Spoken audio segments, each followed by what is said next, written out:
Today, we're going to break down a really powerful and frankly controversial argument from journalist Erin Molan. After a tragic attack in Sydney, she didn't just point the finger at the perpetrators, she pointed it squarely at the leaders. Her entire case hinges on this one concept: peace through strength. So let's really dig into what she's getting at.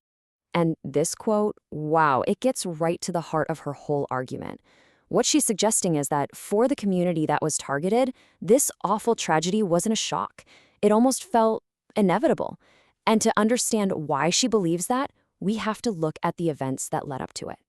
All right, so first up, let's ground ourselves in the specific tragic event in Sydney that sparked this entire debate.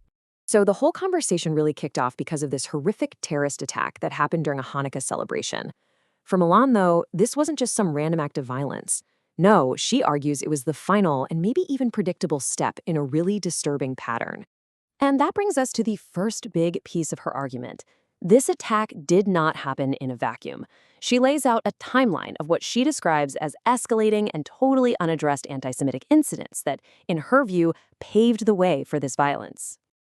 Okay, so the order of events here is absolutely critical to her point.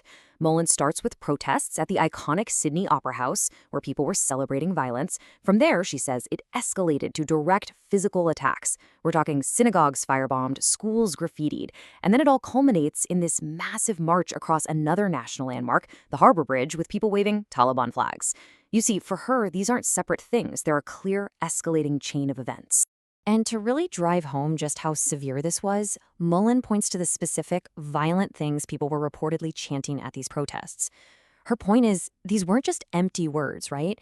She sees them as direct calls for violence that created a climate of genuine fear and immediate danger. So when you lay out that whole pattern of events, you can see how Molan builds her central accusation. She argues the blame doesn't just stop with the protesters.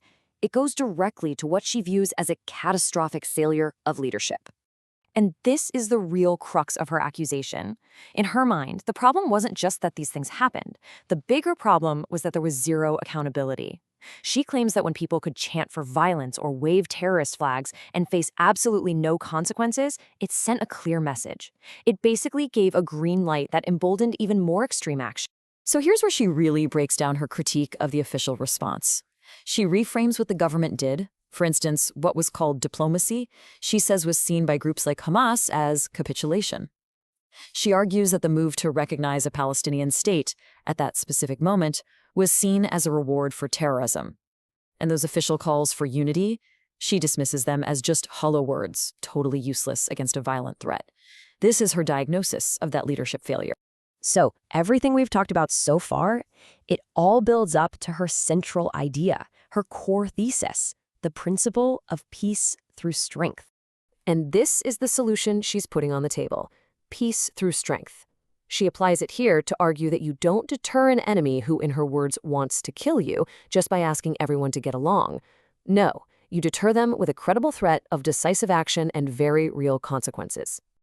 This quote, man, it pretty much boils her entire argument down to one sentence. Molan's claim is that the perceived inaction, this weakness from the leaders, didn't prevent violence. It basically rolled out the red carpet for it. She believes it sent a signal that there would be no real price to pay for escalation.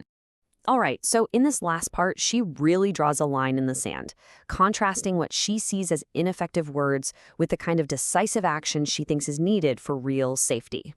So Molan makes a really sharp contrast here. She takes the Australian Prime Minister's calls for unity and puts them up against examples from the US, like threatening colleges with financial consequences. She even pulls in a foreign policy example, citing President Biden's warning to Iran.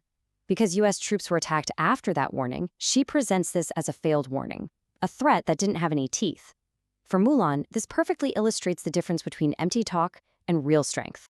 You see, for her, it all comes down to one thing: credibility. She argues that without real action to back them up, warnings are totally useless and calls for unity are just naive. In her view, safety is only guaranteed when your adversary genuinely believes you will make them pay a heavy price for crossing a line. Okay, so let's tie this all together. From Molan's perspective, a series of escalating anti-Semitic events was met by government inaction, which created an environment where a deadly attack was all but inevitable. The solution she proposes is peace through strength, where only the credible threat of decisive action can stop violence. And all of this leaves us with a really tough fundamental question. In a society that's deeply divided, what does effective strength actually look like?